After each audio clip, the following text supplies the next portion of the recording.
All right, if you have gotten to this point with our Tango in 10 minutes, this is lesson number 4, which means that you have probably become comfortable with dancing tango.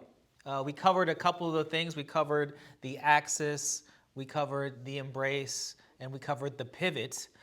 We wanted to cover the close embrace for this video because the last time we did the embrace in the third lesson, we didn't get to cover the close embrace, and that's actually pretty important since a lot of people who dance socially dance in the close embrace.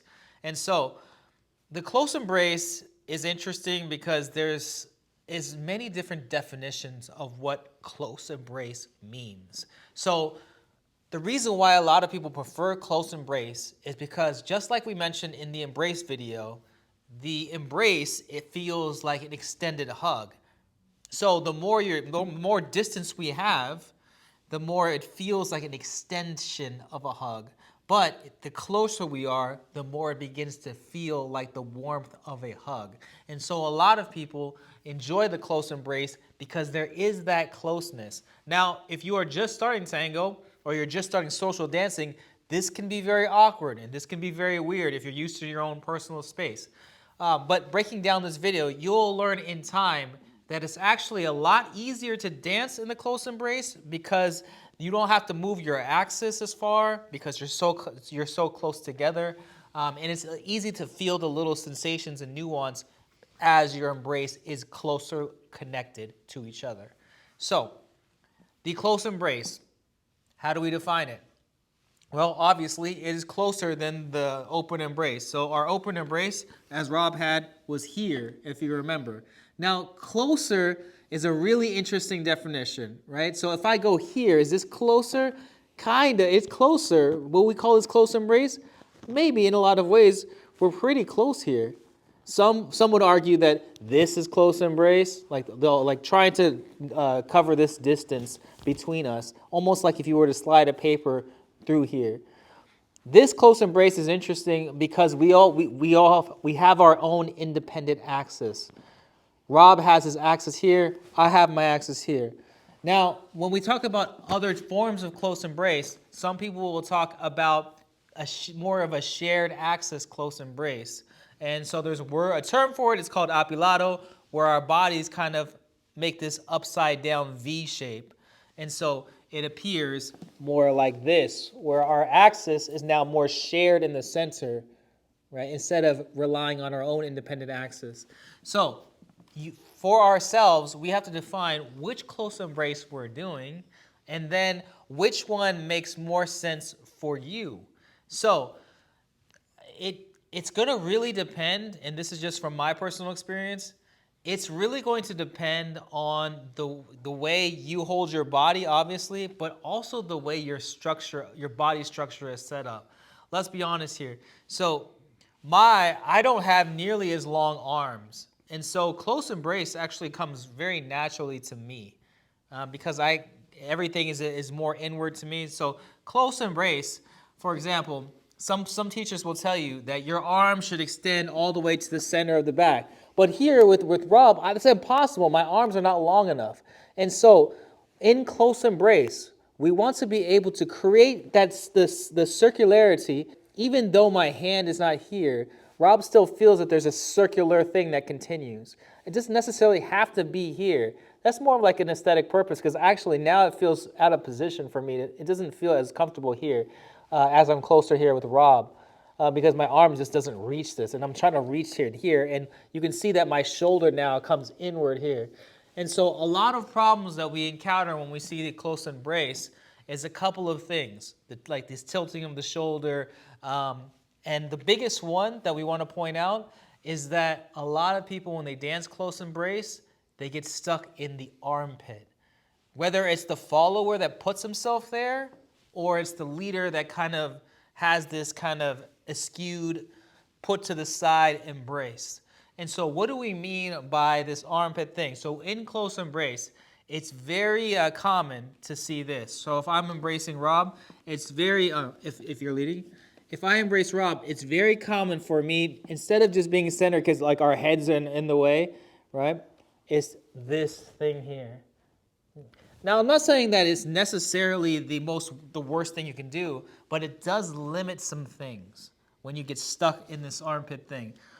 What happens is the embrace no longer has access to all three sides. So imagine that Rob has the center here. Me and Rob share this center. And then I have to his left, my right side here. And then I could also be to his right and my left side here. We have these 3 points in the embrace.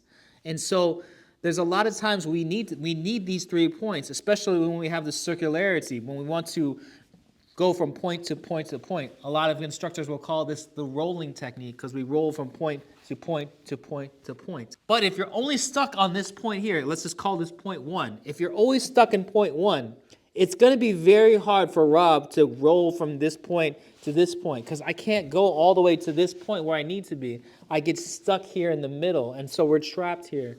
And so it is very limiting, and we see this a lot, and it usually has to do with either A, the follower just goes right into that position, or B, the leader holds the follower in this kind of the position where it's right here.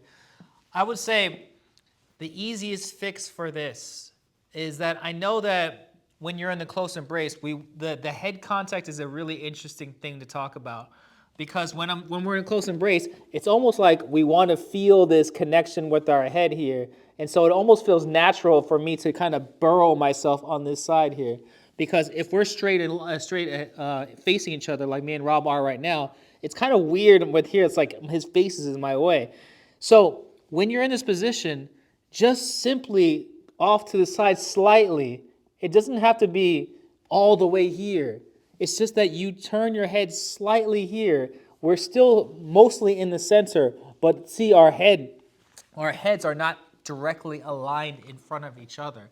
And so when you're in the close embrace, know that these things, the way you position yourself, if you have access to the 3 points that we're talking about, it will be a lot easier to do a lot of the circular movements like the giros and these kind of things because you will have access to each one of these columns per se, right? Say this is column 1, column 2, and column 3.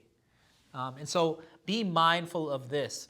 Another thing that we see in close embrace, and so close embrace, the hand positioning is a very interesting one, especially the right arm.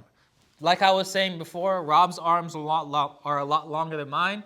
Mine are shorter, so not saying that it's a disadvantage. We all have each body shape has its own advantage and own disadvantage. So when we are embracing, we want to avoid lifting the shoulder here. And so when you're embracing, we want to relax down even in the close embrace. We want this relaxed position. But we see a lot of people raise this arm and this shoulder up.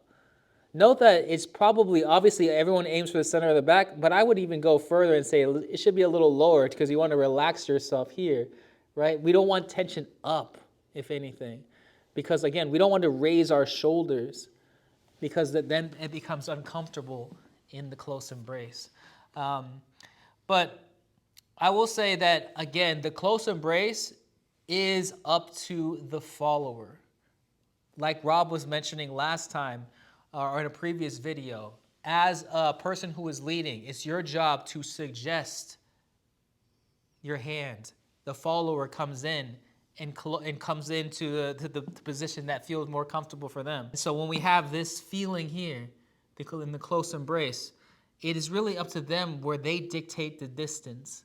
Now, if it's kind of known that you're always dancing close embrace and you dance close embrace with most people, and then you run into somebody who's just kind of like gives you the block here, we're going to remember that, right? Sadly, as a leader, we're just going to be like, well, I mean, that person obviously doesn't seem to want to dance, and that might not even be the case. It might just be a miscommunication where this person doesn't feel comfortable yet or whatever reason. One thing I always see, especially because people like to have this close embrace as the image of tango, I see a lot of ladies do like what I call the drape. Like they're like, the overhang. They're here, they're draping. Yeah, the and that's nice and it's beautiful and it works for some people. But I would say don't go straight to that because one of the reasons why it works is usually sometimes the lady's a little taller, so when she drapes her arm, it's not uncomfortable. But sometimes I see It's not a ladies, clamp. yeah, and sometimes I see ladies who are shorter than me try that, and they're trying to reach up, and they're up here like this. So I would just say respect your body shape and size, and if it feels uncomfortable, chances are you should probably try something else. That's a good point. I will say the overhang as a lead, if done right, it feels much better than the non-overhang.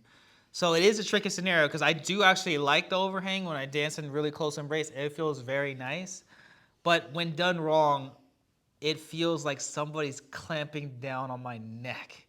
That was our take on the close embrace. Obviously, there's still a lot more to talk about in the close embrace. We could talk about this for hours. So thank you for tuning in, and we will catch you on the next lesson.